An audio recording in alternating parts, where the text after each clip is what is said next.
2025년 성탄절 말씀 2부 하나님을 예배하는 성탄 말씀 마태복음 2장 11절 집에 들어가 아기와 그의 어머니 마리아가 함께 있는 것을 보고 엎드려 아기께 경배하고 보배압을 열어 황금과 유향과 몰약을 예물로 드리니라. 하나님 아버지, 오늘은 2025년 성탄주일입니다. 축복하시고 의미 있는 성탄절이 되게 축복하여 주시기를 기도합니다. 주의 귀한 성도들 말씀의 은혜를 주시고 듣는 심령의 은혜를 충만히 내려주시기를 기도합니다. 예수님의 이름으로 기도합니다. 아멘. 지난주에 1부에서 5부까지 아기로부터 성육신으로 이 땅에 오신 내용을 전하였습니다. 이어서 성탄의 의미를 새기는 말씀 6부에서 13부까지 말씀을 전하겠습니다. 축복하여 주시고 은혜 주시기를 기도합니다. 6부 하나님의 예배하는 성탄 마태복음 2장 11절 말씀. 집에 들어가 아기와 그의 어머니 마리아가 함께 있는 것을 보고 엎드려 아기께 경배하고 보배압을 열어 황금과 유향과 몰약을 예물로 드리니라. 여기서 황금과 유향과 몰약을 드리니라. 예수님은 왕으로 오셨기 때문에 황금으로 드리고 제사장으로 오셨음을 상징하는 유향을 드렸습니다. 몰약은 십자가의 희생 제물로 오셨음을 나타내십니다. 성탄은 예수님께 경배하는 날입니다. 예수님께 드리는 예배가 성탄의 중심입니다. 7부 성탄의 목적은 우리를 자녀 삼기 위함입니다. 갈라디아서 4장 4-5절 말씀. 때가 참에 하나님이 그 아들을 보내사 여자에게서 나게 하시고 율법 아래에 나게 하신 것은 율법 아래에 있는 자들을 속량하시고 우리로 아들의 명분을 얻게 하려 하심이라. 성탄은 죄에서 해방된 자를 넘어 하나님의 자녀가 되는 날입니다. 우리는 고아가 아닙니다. 우리는 버려진 인생이 아닙니다. 우리는 하나님의 아들, 딸입니다. 아빠, 아버지라 부를 명분을 주신 날이 바로 성탄절입니다. 8부 성탄의 겸손은 자기를 비움을 나타내십니다. 빌립보서 2장 6-7절 말씀. 그는 근본 하나님의 본체시나 하나님과 동등됨을 취할 것으로 여기지 아니하시고 오히려 자기를 비워 종의 형체를 가지사 사람들과 같이 되셨고. 성탄의 은혜는 하나님의 낮아지심에서 나옵니다. 우리를 높이기 위해 그분은 스스로 낮아지셨습니다. 마구간까지 낮아지신 것입니다. 9부 성탄은 은혜의 방문. 디도서 2장 11절 말씀. 모든 사람에게 구원을 주시는 하나님의 은혜가 나타나. 성탄은 은혜가 찾아온 사건입니다. 우리가 애써 하나님을 찾지 못할 때도 그분이 우리에게 오셨습니다. 초라하고 부족한 예배, 부족한 성도, 부족한 설교에도 아랑곳하지 아니하시고 이번 성탄에도 은혜로 찾아와 주셔서 감사합니다. 10부 왜 인간이 되어야 했는가? 히브리서 2장 10-45절 말씀. 자녀들은 혈과 육에 속하였음에 그도 또한 같은 모양으로 혈과 육을 함께 지니심은 죽음을 통하여 죽음의 세력을 잡은 자 곧 마귀를 멸하시며 또 죽기를 무서워함으로 한평생 매여 종노릇하는 모든 자들을 놓아주려 하심이니 죽음의 세력을 잡은 자를 멸하시고 종노릇하는 자들을 놓아주시려고. 예수님은 우리가 죽음을 두려워하지 않도록 죽음을 대신 통과하셨습니다. 할렐루야! 성탄은 죽음을 끝내는 곳, 바로 시작을 알리는 것입니다. 11부 성탄의 사랑. 요한일서 4장 9절 10절 말씀.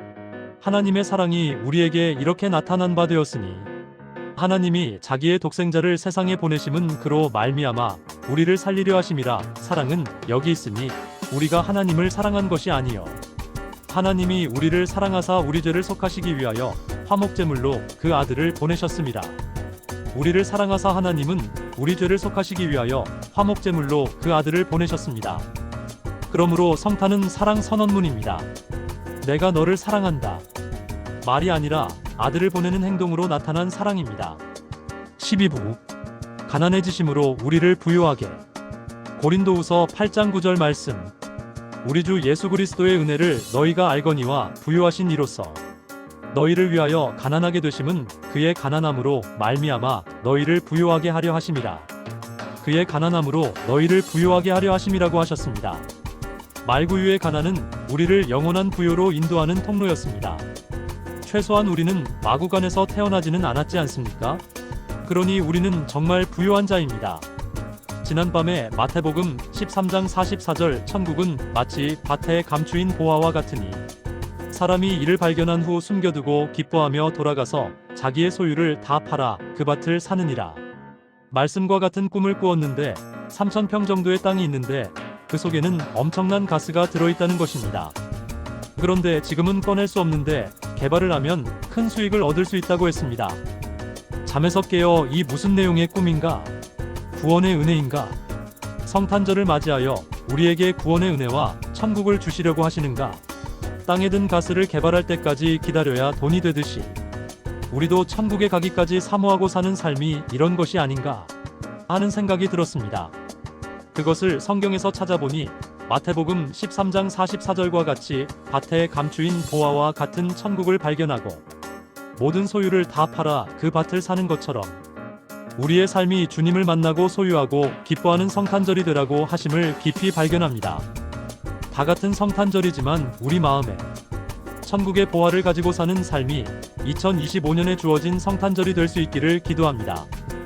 우리는 모두 3,000평 땅에 엄청난 유전을 가지듯이 예수님을 소유할 수 있기를 기도합니다. 우리를 부유하게 하시기 위해 오심을 깊이 영접할 수 있기를 기도합니다. 13부 성탄의 사명 선언. 마태복음 20장 28절 말씀. 인자가 온 것은 섬김을 받으려 함이 아니라 도리어 섬기려 하고 자기 목숨을 많은 사람의 대속물로 주려 함이니라. 예수님은 이 땅에 오실 뿐 아니라 우리를 위해 죽으러 오셨습니다. 성탄은 단순한 탄생이 아니라 구원의 시작입니다. 결론적으로 성탄은 아직 구원받을 자가 있는 이상 끝나지 않았습니다. 성탄은 과거의 기억이 아닙니다. 오늘도 빛은 어둠을 비추고 오늘도 하나님은 우리 가운데 장막을 치시며 오늘도 임마누엘의 은혜는 지친 마음을 위로하고 다시 살아갈 힘을 주고 새로운 길을 열어주십니다. 오늘 이 시간 성탄절의 주님은 조용히 우리에게 말씀하십니다. 내가 너와 함께 있다. 내가 너를 버리지 않는다. 나는 오늘도 너의 구주다. 성탄은 오늘도 우리에게 임합니다.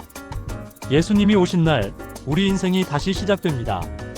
할렐루야! 기도드리겠습니다. 하나님 아버지, 성탄 예배를 드려야 하는 이유를 알려주시니 감사합니다. 성탄은 죄에서 자유하게 하고 살려서 자녀 삼아서 부유하게 하시려고 합니다. 그러시면서 우리를 섬기러 오셨다고 하십니다. 천국에서 내려오신 이 겸손의 왕을 정말 경배하고 마음에 소유하는 모든 성도들이 될 수 있기를 기도합니다. 예수님의 이름으로 기도합니다. 아멘. 축복합니다.